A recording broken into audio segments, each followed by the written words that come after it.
Hi everyone, welcome back to Anishree themes. అందరూ బాగుండాలి, అందులో మేముండాలి. లొకేషన్ అయితే సూపర్ ఉంది, మంచి ప్లేస్ తీసుకొచ్చారు. ఈరోజు డిన్నర్కి దోశ చేస్తా డిన్నర్కి. కారం దోశ బాగుంటుందేమో. ఓ కారం దోశ కావాలా? స్పెషల్ కారం దోశ, రైట్? ఓకే, నాన్న కోసం కారం దోశ డిన్నర్ స్పెషల్. ఇక్కడ కారం దోశ చేయలేదు, కానీ ఇంటికి వెళ్ళాక కారం దోశ. మా వారు అడిగిన కారం దోశకు కావాల్సిన కారం అయితే ఇదే. సో కారం చేసుకునే ముందు దోశ బ్యాటర్ ని నేను రెడీ చేసేసుకున్నాను. ముందుగా మర్చిపోకుండా ఛానల్ ని లైక్ చేసి సబ్స్క్రైబ్ చేసేయండి. మా ఇంట్లో వాళ్ళందరికీ కారం దోశ అంటే చాలా ఇష్టం. దోశ చేస్తున్నాము అంటే కారం దోశ కంపల్సరీ చేయాల్సిందే. సో కారం దోశకు కావాల్సినవి చూసేద్దాం ఇప్పుడు ఎలా చేయాలో. ఈ కారం దోశ చేయడానికి ఫస్ట్ ఆనియన్ తీసుకోవాలి. నేనైతే మీడియం సైజు, కొంచెం పెద్ద సైజులోనే ఉంది, ఒక ఆనియన్ని తీసుకున్నాను. దాన్ని కొంచెం పెద్ద పెద్ద ముక్కలుగానే చేసేసుకోవచ్చు, ఎందుకంటే మిక్సీకి వేసుకుంటాం కాబట్టి త్వరగానే నలిగిపోతుంది.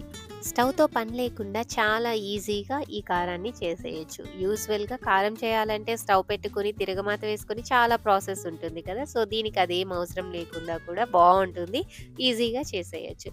సో కొంచెం పెద్ద పెద్ద ముక్కలుగా కట్ చేసుకొని మిక్సీలో వేసుకోవాలి. ఆ తర్వాత ఎండుమిరపకాయలు తీసుకోవాలి. నేనైతే 10 ఎండుమిరపకాయలు తీసుకున్నాను. మాకు కారము అంత ఎక్కువ తినరు, ఇవి బాగా కారంగా ఉంటాయి కాబట్టి 10 తీసుకున్నాను, సరిపోతాయి. సో ఒక స్పూను జీలకర్ర తీసుకోవాలి. సో ఒక టేబుల్ స్పూన్ తీసుకోండి, బాగుంటుంది. And half table spoon salt తీసుకోవాలి. సాల్ట్ అయితే చూసుకొని వేసుకోవాలి, కానీ ఎక్కువే పడుతుంది. కొంచెం ఫస్ట్ వేసుకొని తర్వాత యాడ్ చేసుకుంటే సరిపోతుంది. ఈ మూడింటిని మిక్సీ జార్లో తీసుకొని ఒకసారి మిక్సీకి వేసుకోవాలి. మిక్సీకి వేసుకునేటప్పుడే చాలా కేర్ఫుల్గా వేసుకోవాలి, ఎందుకంటే అట్లా మెత్తగంగానే తీసేస్తే ఈ కలర్ అయితే రాదు, ఎర్రగడ్డ కలర్లోనే ఉంటుంది. సో అలా కాకుండా కొంచెం ఎక్కువసేపు ఈ మిక్సీకి వేసుకోవాలి. అలా వేసుకున్నప్పుడు ఎండుమిరపకాయలు బాగా మెదిగి ఈ ఎరుపుదనం అనేది వస్తుంది. విత్తనాలతో సహా మొత్తం మెదిగేంత వరకు బాగా ఎక్కువసేపు మిక్సీకి వేసుకోవాలి, అప్పుడే ఈ కలర్ వస్తుంది. సో వాటర్ అయితే యాడ్ చేయాల్సిన అవసరం లేదు, ఎర్రగడ్డలోనే నీళ్ళు వస్తాయి కాబట్టి ఆ ఎర్రగడ్డ నీళ్ళే సరిపోతాయి. నీళ్లు వేస్తే ఎక్కువ రోజులు నిల్వ ఉండదు, అందుకని నీళ్లు లేకుండానే చేసుకోవాలి ఈ కారం.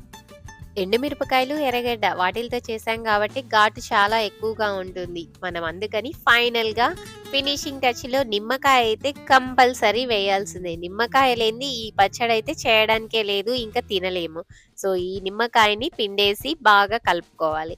సో ఒక నిమ్మకాయ నేను కట్ చేశాను, హాఫ్ నిమ్మకాయ వేసుకొని ఫస్ట్ కలుపుకొని తర్వాత టేస్ట్ చూసుకొని మనకి సరిపోయిందా లేదా చూసుకొని ఇంకొక నిమ్మకాయ కూడా పిండుకోవాలి. నేనైతే ఫుల్ నిమ్మకాయ వేసుకున్నాను. సాల్ట్ కూడా సరిపడినంత వేసుకోవాలి, అప్పుడే మనకి టేస్ట్ కరెక్ట్గా ఉంటుంది. సో మన కారం అయితే రెడీ అయిపోయింది. ఇంకేముంది, దోశ కదా, కారం దోశకి దోశ కూడా చేసేద్దాము. ఈవినింగ్ డిన్నర్కి కారం కావాలి అని అనుకుంటే నేను మార్నింగే చేసేస్తాను. కారం కొంచెం తక్కువగా ఉంటుంది మార్నింగే చేస్తే. అప్పటికప్పుడు చేసినప్పుడు ఎండుమిరపకాయలు ఎక్కువ ఘాటుగా ఉంటాయి కాబట్టి కారం ఎక్కువగా ఉంటుంది.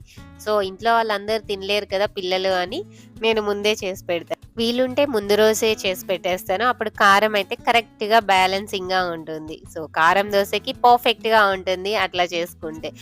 క్రిస్పీగా ఉండే సౌత్ ఇండియన్ కారం దోశ ఇదేనండి, ఇలానే ఉంటుంది. సో ఘాటుగా స్పైసీగా అందరూ నచ్చే విధంగా ఉంటుంది, బాగా టేస్టీగా ఉంటుంది. యూజువల్గా రెస్టారెంట్స్కి వెళ్ళి రోడ్ సైడ్ బాగా ప్రిఫర్ చేస్తూ ఉంటాం, అలా కాకుండా ఇంట్లోనే చేసేసుకోవచ్చు చక్కగా. సో ఈ రోజు డిన్నర్కి అయితే మా వారు అడిగినట్టుగా కారం దోశ చేసి ఇచ్చేసాను. సో స్టవ్తో పని లేకుండా ఈజీగా అయిపోయింది కదా. మీకందరికి కూడా నచ్చింది అనుకుంటున్నాను, ఒకసారి ట్రై చేసేయండి, టేస్ట్ చేసేయండి. That's it for today. Thank you all. Thanks for watching this video. మరొక వ్లాగ్ లో మళ్ళీ కలుద్దాం.